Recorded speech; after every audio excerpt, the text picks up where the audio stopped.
ओम नमो भगवते वासुदेवाय। 18वां अध्याय। अर्जुन बोले, हे महाबाहो, हे अंतर्यामिन, हे वासुदेव, मैं संन्यास और त्याग के तत्व को पृथक पृथक जानना चाहता हूँ। श्री भगवान बोले, कितने ही पंडित जन जो काम्य कर्मों के त्याग को संन्यास समझते हैं तथा दूसरे विचार कुशल पुरुष सब कर्मों कर्मों के फल को त्याग कहते हैं। कई एक विधान ऐसा कहते हैं कि कर्म मात्र दोष युक्त है, इसलिए त्याग के योग्य है, और दूसरे विधान यह कहते हैं कि यज्ञ दान और तपरूप कर्म भी त्यागने योग्य नहीं है। हे पुरुषश्रेष्ठ अर्जुन, संन्यास और त्याग इन दोनों में पहले त्याग के विषय में तू मेरा निश्चय सुन, क्योंकि त्याग सात्विक, राजस और तामस भेद से 3 प्रकार का कहा गया है। यज्ञ दान और तपरूप कर्म त्याग करने योग्य नहीं है, बल्कि वह तो अवश्य कर्तव्य है, क्योंकि यज्ञ दान और तप ये तीनों ही कर्म बुद्धिमान पुरुषों को पवित्र करने वाले हैं। इसलिए हे पार्थ, इन यज्ञ दान और तप रूप कर्मों को तथा और भी संपूर्ण कर्तव्य कर्मों को आसक्ति और फलों का त्याग करके अवश्य करना चाहिए। यह मेरा निश्चय किया हुआ उत्तम मत है। निषिद्ध और काम्य कर्मों का तो स्वरूप से त्याग करना उचित ही है, परंतु नियत कर्म का रूप से त्याग उचित नहीं, इसलिए मोह के कारण उसका त्याग कर देना तामस त्याग कहा गया है। जो कुछ कर्म है वह सब दुख रूप ही है, ऐसा समझकर यदि कोई सारे कलेश से भय से कर्तव्य कर्मों का त्याग कर दे तो वह ऐसा राजस त्याग करके त्याग के फल को किसी प्रकार भी नहीं पाता। हे अर्जुन, जो शास्त्र विहित कर्म करना कर्तव्य है, इसी भाव से आसक्ति और फल का त्याग करके किया जाता है, वही सात्विक त्याग माना गया है। जो मनुष्य अकुशल कर्म से तो द्वेष नहीं करता और कुशल कर्म में आसक्त नहीं होता, वह शुद्ध सत्व गुण से युक्त पुरुष, संशय रहित, बुद्धिमान और सच्चा त्यागी है। क्योंकि शरीरधारी किसी भी मनुष्य के द्वारा संपूर्णता से सब कर्मों का त्याग किया जाना शक्य नहीं है, इसलिए जो कर्म फल का त्यागी है वही त्यागी है। यह कहा जाता है, कर्म फल का त्याग न करने वाले मनुष्य के कर्मों का तो अच्छा बुरा और मिला हुआ ऐसे 3 प्रकार का फल मरने के पश्चात अवश्य होता है, किंतु कर्म फल का त्याग कर देने वाले मनुष्य के कर्मों का फल किसी काल में भी नहीं होता। हे महाबहु, संपूर्ण कर्मों की सिद्धि के ये 5 हेतु कर्मों का अंत करने के लिए उपाय बताने वाले सांख्य शास्त्र में कहे गए हैं, उनको तुम मुझसे भली भांति जान। इस विषय में अर्थात कर्मों की सिद्धि में अधिष्ठान और कर्ता तथा भिन्न भिन्न प्रकार के कारण एवं नाना प्रकार की अलग अलग चेष्टाएं, और वैसे ही 5वां हेतु देव हैं। मनुष्य मन, वाणी और शरीर से शास्त्रानुकूल अथवा विपरीत जो कुछ भी कर्म करता है, उसके ये 5 कारण हैं। परंतु ऐसा होने पर भी जो मनुष्य अशुद्ध बुद्धि होने के कारण उस विषय में यानी कर्मों के होने में केवल शुद्ध स्वरूप आत्मा को कर्ता समझता है, वह मलिन बुद्धि वाला अज्ञानी यथार्थ नहीं समझता। जिस पुरुष के अंतकरण में मैं करता हूँ ऐसा भाव नहीं है, तथा जिसकी बुद्धि सांसारिक पदार्थों में और कर्मों में लिपायमान नहीं होती, वह पुरुष इन सब लोगों को मारकर भी वास्तव में न तो मारता है और न ही पाप से बंधता है। ज्ञाता, ज्ञान और ज्ञेय ये 3 प्रकार की कर्म प्रेरणा है, और कर्ता, कारण तथा क्रिया ये 3 प्रकार का कर्म संग्रह है। गुणों की संख्या करने वाले शास्त्र में ज्ञान और कर्म तथा कर्ता गुणों के भेद से 3-3 प्रकार के ही कहे गए हैं, उनको भी तुम मुझसे भली भांति सुन। जिस ज्ञान से मनुष्य पृथक पृथक सब भूतों में एक अविनाशी परमात्मा भाव को विभाग रहित समभाव से स्थित देखता है, उस ज्ञान को तू सात्विक जान। किंतु जो ज्ञान अर्थात जिस ज्ञान के द्वारा मनुष्य संपूर्ण भूतों में भिन्न भिन्न प्रकार के नाना भाव को अलग अलग जानता है, उस ज्ञान को तू राजस जान। परंतु जो ज्ञान एक कार्य रूप शरीर में ही संपूर्ण के सदृश आसक्त है तथा जो बिना युक्ति वाला सात्विक अर्थ से रहित और तुच्छ है, वह तामस कहा गया है। जो कर्म शास्त्र विधि से नियत किया हुआ और कर्तापन के अभिमान से रहित हो तथा फल न चाहने वाले पुरुष द्वारा बिना राग द्वेष के किया गया हो, वह सात्विक कहा जाता है। परंतु जो कर्म बहुत परिश्रम से युक्त होता है तथा भोगों को चाहने वाले पुरुष द्वारा या अहंकार युक्त पुरुषों द्वारा किया जाता है, वह कर्म राजस कहा गया है।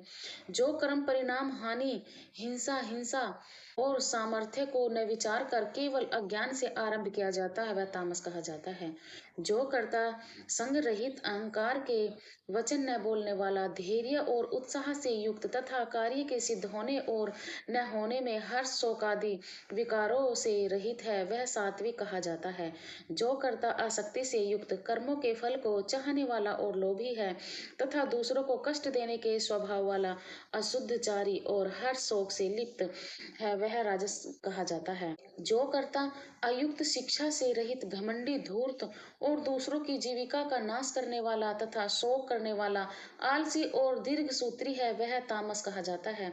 हे धनंजय, अब तो बुद्धि का और धृति का भी गुणों के अनुसार 3 प्रकार का भेद मेरे द्वारा संपूर्णता से विभाग पूर्वक कहा जाने वाला सुन। हे पार्थ, जो बुद्धि प्रवृत्ति मार्ग और निवृत्ति मार्ग को, कर्तव्य और अकर्तव्य को, भय और अभय को तथा बंधन और मोक्ष को यथार्थ जानती है वह बुद्धि सात्विक है। हे पार्थ, मनुष्य जिस बुद्धि के द्वारा धर्म और अधर्म को तथा कर्तव्य और अकर्तव्य को भी यथार्थ नहीं जानता वह बुद्धि राजसी है। हे अर्जुन, जो तपोगुण से घिरी हुई बुद्धि अधर्म को भी यह धर्म है ऐसा मान लेती है तथा इसी प्रकार अन्य संपूर्ण पदार्थों को भी विपरीत मान लेती है वह बुद्धि तामसी है। हे पार्थ, जिस अव्यभिचारिणी धारण यज्ञ शक्ति से मनुष्य ध्यान योग के द्वारा मन प्राण और इंद्रियों की क्रियाओं को धारण करता है वह धृति सात्विकी है। परंतु हे प्रथापुत्र अर्जुन, फल की इच्छा वाला मनुष्य जिस धारण शक्ति के द्वारा अत्यंत आसक्ति से धर्म अर्थ और कामों को धारण करता है वह धारण शक्ति राजसी है। हे पार्थ, दुष्ट बुद्धि वाला मनुष्य जिस धारण शक्ति के द्वारा निद्रा भय चिंता और दुख को तथा उत्तमता को भी नहीं छोड़ता अर्थात धारण किए रहता है वह धारण शक्ति तामसी है। हे भरत श्रेष्ठ, अब 3 प्रकार के सुख को भी तू मुझसे सुन। जिस सुख में साधक मनुष्य भजन ध्यान और सेवादि के अभ्यास से रमण करता है और जिससे दुखों के अंत को प्राप्त हो जाता है तो ऐसा सुख वह आरंभ काल में यद्यपि विषय के तुल्य प्रतीत होता है परंतु परिणाम में अमृत के तुल्य है। इसलिए वह परमात्मिक विषयक बुद्धि के प्रसाद से उत्पन्न होने वाला सुख सात्विक कहा गया है। जो सुख विषय और इंद्रियों के संयोग से होता है वह पहले भोग काल में अमृत के तुल्य प्रतीत होने पर भी परिणाम में विषेक तुल्य है, इसलिए वह सुख राजस कहा गया है। जो सुख भोग काल में तथा परिणाम में भी आत्मा को मोहित करने वाला है वह निद्रा आलस्य और प्रमाद से उत्पन्न सुख तामस कहा गया है। पृथ्वी में या आकाश में अथवा देवताओं में तथा इनके सिवा और कहीं भी ऐसा कोई भी सत्व नहीं है जो प्रकृति से उत्पन्न इन तीनों गुणों से रहित है। हे ब्राह्मण क्षत्रिय और वैश्यों के तथा शूद्रों के कर्म स्वभाव उत्पन्न गुणों द्वारा विभक्त किए गए हैं। अंत कारण का निग्रह करना, इंद्रियों का दमन करना, धर्म पालन के लिए कष्ट सहना, बाहर भीतर से शुद्ध रहना, दूसरों के अपराध को क्षमा करना, मन इंद्रिय और शरीर को सरल रखना, वेद शास्त्र ईश्वर और परलोक आदि में श्रद्धा रखना, वेद शास्त्रों का अध्ययन अध्यापन करना और परमात्मा के तत्व का अनुभव करना, ये सब के सभी ब्राह्मण के स्वाभाविक कर्म हैं। सूरवीरता, तेज धैर्य, चतुरता और युद्ध में न भागना, दान देना और स्वाभिमान भाव, ये सब के सभी क्षत्रिय के स्वाभाविक कर्म हैं। खेती गोपालन और क्रिया विक्रिय रूप सत्य व्यवहार ये वेश्या के स्वाभाविक कर्म हैं तथा सब वर्णों की सेवा करना शूद्र का भी स्वाभाविक कर्म है। अपने अपने स्वाभाविक कर्मों में तत्परता से लगा हुआ मनुष्य भगवत प्राप्ति रूप परम सिद्धि को प्राप्त हो जाता है। अपने स्वाभाविक कर्मों में लगा हुआ मनुष्य जिस प्रकार से कर्म करके परम सिद्धि को प्राप्त होता है उस विधि को तू सुन। जिस परमेश्वर से संपूर्ण प्राणियों की उत्पत्ति हुई है और जिसने यह समस्त जगत व्याप्त है उस परमेश्वर की अपने स्वाभाविक कर्मों द्वारा पूजा करके मनुष्य परम सिद्धि को प्राप्त हो जाता है। अच्छी प्रकार आचरण किए हुए दूसरे के धर्म से गुण रहित भी अपना धर्म श्रेष्ठ है, क्योंकि स्वभाव से नियत किए हुए स्वधर्म रूप कर्म को करता हुआ मनुष्य पाप को नहीं प्राप्त होता। अतः हे कुंती पुत्र, दोष युक्त होने पर भी सहज कर्म को नहीं त्यागना चाहिए, क्योंकि धुएं से अग्नि की भांति सभी कर्म किसी न किसी दोष से युक्त है। सर्वत्र आसक्ति रहित बुद्धि वाला, इसमें रहित और जीते हुए अंत करने वाला पुरुष सांख्यों के द्वारा उस परम नेश्य कर्म सिद्धि को प्राप्त होता है जो कि ज्ञान योग की परनिष्ठा है। उन नेश्य कर्म में सिद्धि को जिस प्रकार से प्राप्त होकर मनुष्य ब्रह्मा को प्राप्त होता है उस प्रकार को हे कुंती पुत्र तू संक्षेप में ही मुझसे समझ। विशुद्ध बुद्धि से युक्त तथा हल्का सात्विक और नियमित भोजन करने वाला, शताब्दी विषयों का त्याग करके एकांत और शुद्ध देश का सेवन करने वाला, सात्विक धारण शक्ति के द्वारा अंतकरण और इंद्रियों का संयम करके मन, वाणी और शरीर को वश में कर लेने वाला, राग द्वेष को सर्वथा नष्ट करके भली भांति दृढ़ वैराग्य का आश्रय लेने वाला तथा अहंकार, बल, घमंड, काम, क्रोध और परिग्रह का त्याग करके निरंतर ध्यान देने योग्य परायण रहने वाला, ममता रहित और शांति युक्त पुरुष सच्चिदानंद घन ब्रह्मा में अभित्र भाव से स्थित होने का पात्र होता है। फिर वह सच्चिदानंद घन ब्रह्मा में एक ही भाव से स्थित प्रसन्न मन वाला योगी न तो किसी के लिए शोक करता है और न किसी आकांक्षा ही करता है। ऐसा समस्त प्राणियों में समभाव वाला योगी मेरी पराभक्ति को प्राप्त हो जाता है। उस परम भक्ति के द्वारा वह मुझ परमात्मा को मैं जो हूँ और जितना हूँ ठीक वैसा ही वैसा तत्व से जान लेता है तथा उस भक्ति से मुझको तत्व से जानकर तत्काल ही मुझ में प्रविष्ट हो जाता है। मेरे परायण हुआ कर्म योगी तो संपूर्ण कर्मों को सदा करता हुआ मेरी कृपा से सनातन अविनाशी परम पद को प्राप्त हो जाता है। सब कर्मों को मन से मुझ में अर्पण करके तथा समबुद्धि रूप योग को अवलंबन करके मेरे परायण और निरंतर मुझ में चित वाला हो। उपयुक्त प्रकार से मुझ में चित वाला होकर तू मेरी कृपा से समस्त संकटों को अनायास ही पार कर जाएगा और यदि अहंकार के कारण मेरे वचनों को न सुनेगा तो नष्ट हो जाएगा, अर्थात परमार्थ से भ्रष्ट हो जाएगा। जो तू अहंकार का आश्रय लेकर यह मान रहा है कि मैं युद्ध नहीं करूंगा तो तेरा यह निश्चय ही मिथ्या है, क्योंकि तेरा स्वभाव तुझे जबरदस्ती युद्ध में लगा देगा। हे कुंती पुत्र, जिस कर्म को तू मोह के कारण करना नहीं चाहता उसी को भी अपने पूर्वकृत स्वाभाविक कर्म से बंधता हुआ परवश होकर सुनेगा। हे अर्जुन, शरीर रूप यंत्र में आरूढ़ हुए संपूर्ण प्राणियों को अंतर्यामी परमेश्वर अपनी माया से उनके कर्मों के अनुसार भ्रमण करता हुआ सब प्राणियों के हृदय में स्थित है। हे भरत, तू सब प्रकार से उस परमेश्वर की ही शरण में जा। उस परमात्मा की कृपा से ही तू परम शांति को तथा सनातन परम धाम को प्राप्त होगा।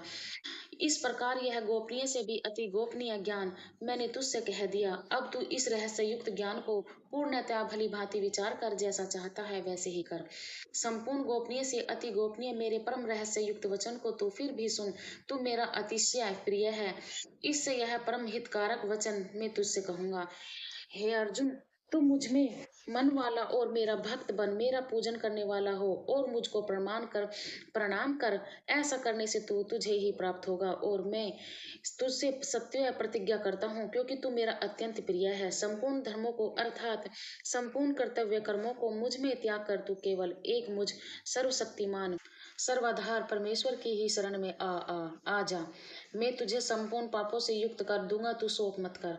तुझे यह गति रूप रहस्य में उपदेश किसी भी काल में न तो तप रहित मनुष्य मनुष्य से कहना चाहिए, न भक्ति रहित से और न बिना सुनने की इच्छा वाले से ही करना चाहिए, तथा जो मुझ में दोष दृष्टि रखता है उसे तो कभी भी नहीं करना चाहिए। जो पुरुष मुझ में परम प्रेम करके इस परम रहस्य युक्त गीता शास्त्र को मेरे भक्तों में कहेगा वह मुझको ही प्राप्त होगा, इससे कोई संदेह नहीं है। उससे बढ़कर मेरा प्रिय कार्य करने वाला मनुष्य में कोई भी नहीं है तथा पृथ्वी भर में उसमें बढ़कर मेरा प्रिय दूसरा कोई भविष्य में होगा भी नहीं।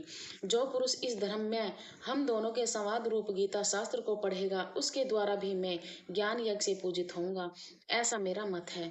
जो मनुष्य श्रद्धा युक्त और दोष दृष्टि से रहित होकर इस गीता शास्त्र का श्रवण भी करेगा वह भी पापी पापों से मुक्त होकर उत्तम कर्म करने वाले श्रेष्ठ लोगों को प्राप्त होगा। हे पार्थ, क्या इस गीता शास्त्र को तूने एकाग्र चित्र से श्रवण किया? हे धनंजय, क्या तेरा अज्ञान जनित मोह नष्ट हो गया? अर्जुन बोले, अच्युत, आपकी कृपा से मेरा मोह नष्ट हो गया और मैंने स्मृति प्राप्त कर ली। अब मैं संशय रहित होकर स्थित हूँ, अतः आपकी आज्ञा का पालन करूंगा। संजय बोले, इस प्रकार मैंने श्री वासुदेव के और आत्म अर्जुन के इस अद्भुत रहस्य युक्त रोमांचकारक संवाद को सुना। श्री व्यास जी की कृपा से दिव्य दृष्टि पाकर मैंने इस परम गोपनीय योग को अर्जुन के प्रति कहते हुए स्वयं योगेश्वर भगवान श्री कृष्ण से प्रत्यक्ष सुना है। हे राजन, भगवान श्री कृष्ण और अर्जुन के इस रहस्य युक्त कल्याणकारक और अद्भुत संवाद को पुनः पुनः स्मरण करके मैं बार बार हर्षित हो रहा हूँ। हे राजन, श्री हरि के उस अत्यंत विलक्षण रूप को भी पुनः पुनः स्मरण करके मेरे चित्त में महान आश्चर्य होता है और मैं बार बार हर्षित हो रहा हूँ। हे राजन, जहाँ योगेश्वर भगवान श्री कृष्ण हैं और जहाँ धनुषधारी अर्जुन है, वहीं पर श्री विजय विभूति और अचल नीति है, ऐसा मेरा मत है। 18वां अध्याय संपूर्ण हुआ। ओम नमो भगवते वासुदेवाय।